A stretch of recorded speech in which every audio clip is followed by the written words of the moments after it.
Hello, fellow dietitians, RD2Bs, and Kim Rose community. I am super excited to talk to you about today's topic, motivational interviewing, and how you can apply it to any practice, whether you're a clinical dietitian, community dietitian, or you have your own private practice. And if we haven't met before, my name is Katie. I'm a dietitian and personal trainer, and I have my own private practice. I do nutrition coaching, and I really try to focus in on positive behavior change with my clients through using strategies in motivational interviewing. So today I'm going to teach you all about that, and I'm so pumped because I think you're going to be able to apply these strategies and tips that I'm going to teach you today to your own practice. If you've never heard of motivational interviewing before, or if you're just kind of brand new to it, motivational interviewing is a counseling style that helps motivate and guide our clients towards positive behavior change. So it is more of a client-guided approach versus more of an authoritarian approach.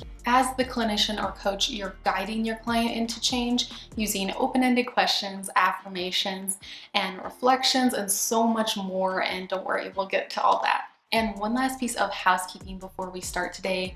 I think that if you're interested in motivational interviewing, then you definitely want to check out Motivational Interviewing for Nutrition and Fitness. This guide is perfect. It really touches on so many topics, way more in depth, because I am just going to brush the surface today. It's just kind of the basics and the 101. So without further ado, let's get into motivational interviewing for your dietetics practice. So as I mentioned before, motivational interviewing is a way to guide our clients into positive change.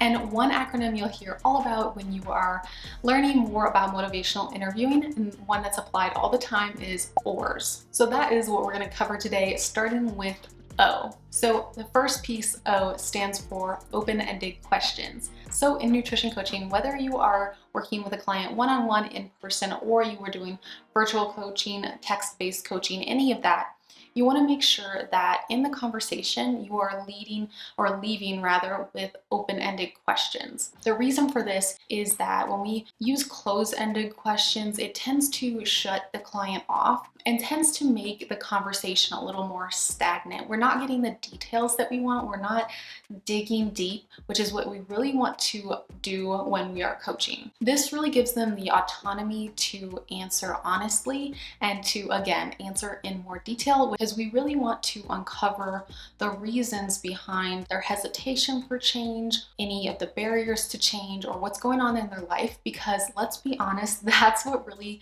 determines whether or not someone is ready to change. It's what's going on in their head and what's going on in their life. This can also help develop a discrepancy between what they want and the behaviors that they're practicing. So I have a solid example that I want to share with you right now on open-ended questions versus close-ended questions. An open-ended question would look something like, it sounds like you truly want to work out 5 days per week, but when it comes down to exercise, you haven't been able to follow through with your plan. How realistic would it be to say lower that number to 3 times per week? So this example puts them in the driver's seat, and it gives them room to say yes or no, but it also gives them room to elaborate on that. So how would it feel is a common way you can end an open-ended question. How would it feel? What do you think of this? And it's not, you can't answer what do you think of this with yes or no. You have to answer with a more elaborate answer. So that really helps them to determine maybe why that is they can't reach their goal. Here's an example of a close-ended question. It sounds like you want to work out 5 days per week, but lack the motivation. Could you try 3? So here we see a solid example of a close-ended question. If you ask them, could they try 3, then that kind of leads them to say, well, sure, yeah, I can try 3.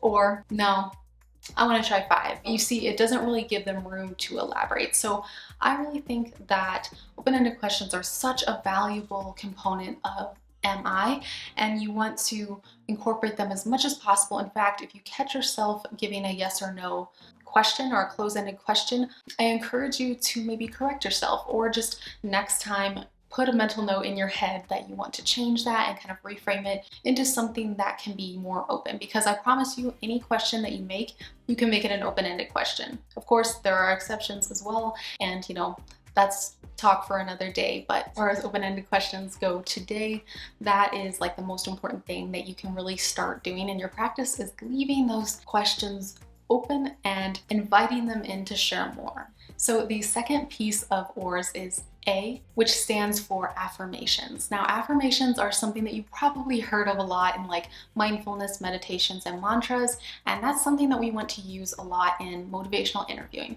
Now, I want to preface that you want to be as genuine as possible with those affirmations and really try to point out what amazing things that you see in your clients, because you know that the people that you're working with have to have some really positive attributes. I mean, they're working with you, they are motivated to some extent to get started, and so they do have some drive to make these changes happen. So try your best to point out as often as possible, not in a weird way, not in like a disingenuous way, but point out as much as possible their amazing qualities. I want to emphasize that this is not being a cheerleader and just over complimenting your client. It takes some genuine reflection on what the client is doing well and what qualities they have that are positive. This is a good example of an affirmation or a sentence that incorporates affirmations. You know, I've noticed that you're really on top of journaling, and that's something to really be proud of. It takes a lot of dedication and self-reflection to stay consistent with something like that. Another one could be, I know it's easy to get down on ourselves when we don't meet our goals, but I just wanted to say, I noticed that you push through despite the challenges that come your way, and that takes such a strong soul.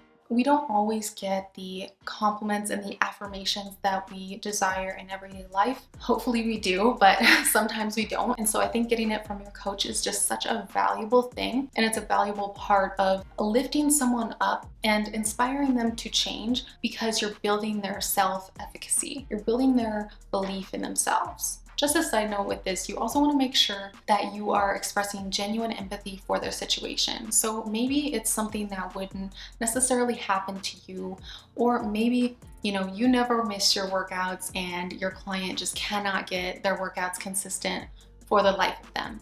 Give them the benefit of the doubt and kind of reflect on some of the things they've told you, or dig deeper on some of the things they've told you about it and about why they can't make that change happen, and try to empathize with that genuinely, because even if they don't share the same problems as you, they need that empathy to help lift them up and eventually meet the goal that they desire to reach. Here's just one quick example of empathy. It's understandable that the fight with your husband stirred up a lot of emotions in you and led to more snacking than usual.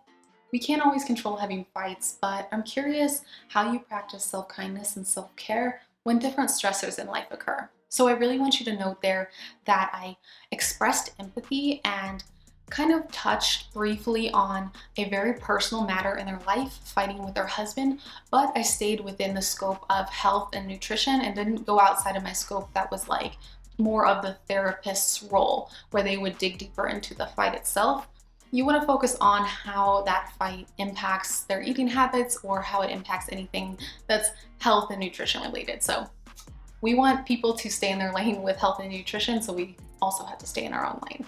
It doesn't mean you have to ignore any personal things that your client tells you. You can very well just validate that and briefly reflect on it, but then kind of lean back into what's health focused and nutrition focused. The third piece is R, which stands for reflective listening. Oftentimes, reflective listening means kind of paraphrasing and reflecting what they told you back to them. We do this because we want to make sure that they feel heard, and we also want to make sure that none of the things that we hear are incorrect.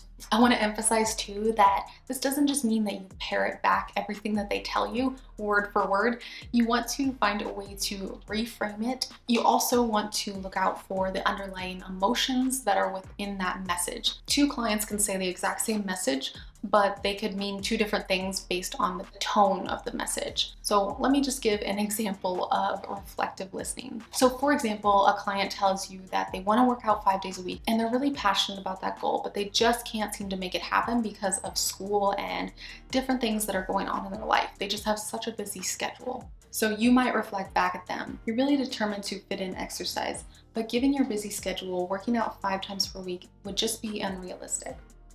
Given your schedule, what feels realistic to you? So notice we also incorporated the open-ended questions in this, but we reflected back what they said. You're really determined to fit in more exercise, but given your schedule, it's just not realistic. We kind of mirrored their language and didn't assume too much, but then we guided them to an open-ended question. The second example is the client says they want to include more activity to lower their anxiety and stress, and they heard that yoga is good for them, but they're nervous to go alone. So you might say something like, you've heard all about the benefits that yoga has and feel motivated by it, and you want to try it, but at the same time, you're a little nervous to go by yourself. How would you feel if you asked a friend to come with you? These are just two little examples, and you can reflect in so many different ways and so many different kind of languages. What you want to be careful of is implying emotions that aren't there. For example, in the last one with the yoga, you wouldn't want to reply something like, you've heard about yoga's benefits and you want to go, but you feel humiliated to even step foot into a yoga practice or a yoga studio. That would be implying way too much information, and your client might not feel totally heard if you start kind of labeling their emotions or exaggerating them. So just be careful of that. Try to match their emotion level and try to match what they are saying. So the last letter of ORS is S, which stands for summaries. Summaries seem very similar to reflective listening, and in a way you're kind of using reflective listening to make summaries, but they are a little bit different. So I want to reiterate that when using summaries, you don't want to parrot your client exactly word for word. That can kind of feel condescending and weird and just icky for them, so try not to do that. One thing that I sometimes get a lot from clients that I work with and that I have in between check-ins with is I get a very long list, a laundry list of all the things that happened that week.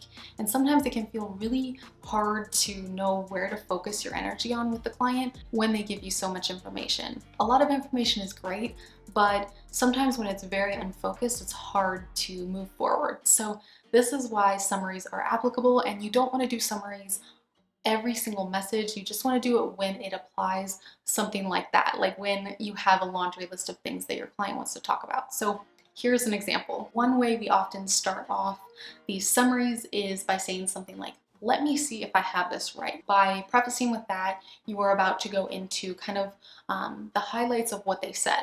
So let me see if I got this right so far. You want to eat more meals at home because you know it'll help you eat in a more balanced way. And as a bonus, you'll save money. But at the same time, you feel uncertain about making this change because you feel it could be time consuming and you don't know where to start. It can definitely feel daunting, but for some of my clients, they really just like to start small. For example, just cutting up fruits and veggies every Sunday. How would you feel about starting a small goal like that this week?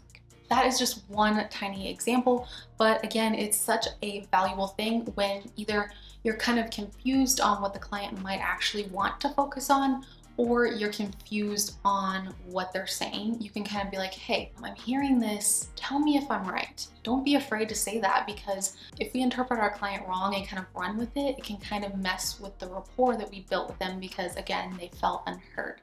So make sure that you are listening to your client and just hearing them out. And if you're confused, reflect and summarize what they said so you can have a clearer picture so you can help them to the best of your ability.